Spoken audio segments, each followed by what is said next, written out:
This past week, for the first time in months, training was allowed to resume in little to no contact sports, and that includes soccer.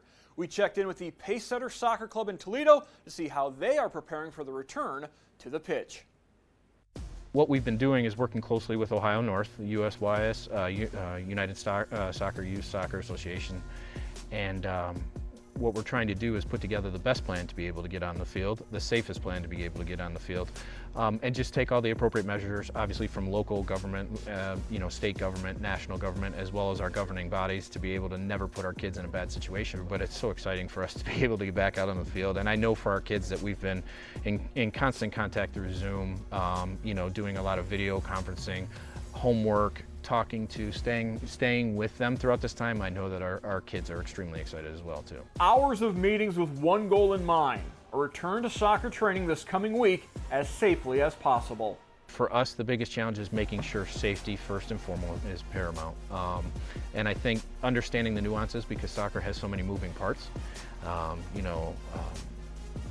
things that break down as simple as equipment, using a ball in between a group of players, the transmission of that, we just don't have enough information to be able to feel comfortable in knowing those aspects. And I think that we're getting to the point of learning those, but I think it's understanding that unknown and trying to over prepare in the aspect and be safe much rather than be sorry. This is a situation that it only takes once, and one time you don't get that opportunity back. So we're really doing our best to make sure that we're evaluating, analyzing, and making sure that when this does take place, that it is a safe environment for everybody. I think there's going to need to be some adjustments, and it'll pinch like a new pair of shoes a little bit at first. Some questions that are just about the aspects of individual training, having a ball, one player per one ball. Can the ball be played in between two players if it doesn't, all those things, those little nuances. But I feel that everything that's been outlined, it's just about us learning how to be able to implement that. There are some tougher ones where you look at and be like, okay, I understand exactly why we can't play. I understand exactly why we don't have the ability to just kind of get right back to it. It doesn't make it difficult at times, sure, but we understand that that's not a bad difficult. That's a good difficult. That's paying attention to those details. It's interesting, and it can be overwhelming, but once you read through it and you kind of go through it and you talk it out, it really, I feel that they've done a fairly good job of outlining that, and now it's just getting to some of those more finer details. The pandemic has already seen several college soccer programs shut down, including Division I Cincinnati, leaving a future murky for many high school soccer players with goals of playing at the next level. Not even necessarily just 2021, but the 2022s and the 2020. This changes a lot. The good aspect of this, I feel, is that everybody is in this together.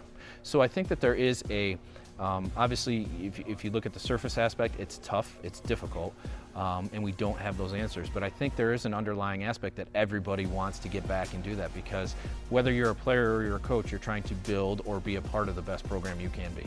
And I think that those coaches, especially the good coaches out there, the collegiate coaches, will really push themselves to be able to identify those players. And I think it will foster a bond more so between quality high school club coaches as well as collegiate coaches, and I think that this time has, as far as using a repertoire of reference, perspective, evaluation, opening lines of communication that maybe weren't there before. One potential benefit of the new landscape in soccer and many other youth sports, the opportunity to return to the fundamentals of the game. It's said in soccer, and I think it's true for any other sport, and a lot of other coaches would say the same thing. The ability to execute technical functions in their sport at the highest speeds possible are what separate levels and what separate situations as far as abilities or opportunities, things such in that form.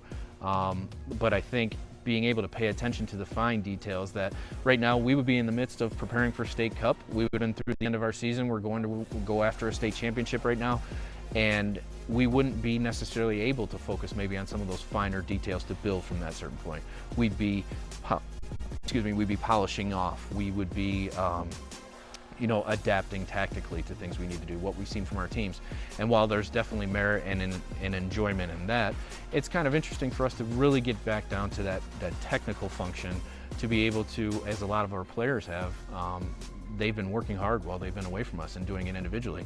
And I think in some cases where we're going to see players come back stronger technically, that's going to even help us tactically when we can get to the bigger groups. So the money's in the details. One thing I always tell my team, the money is in the details, that old saying. If you understand the details and you're comfortable with them, then you're able to move on to the next steps in the progression and in the development.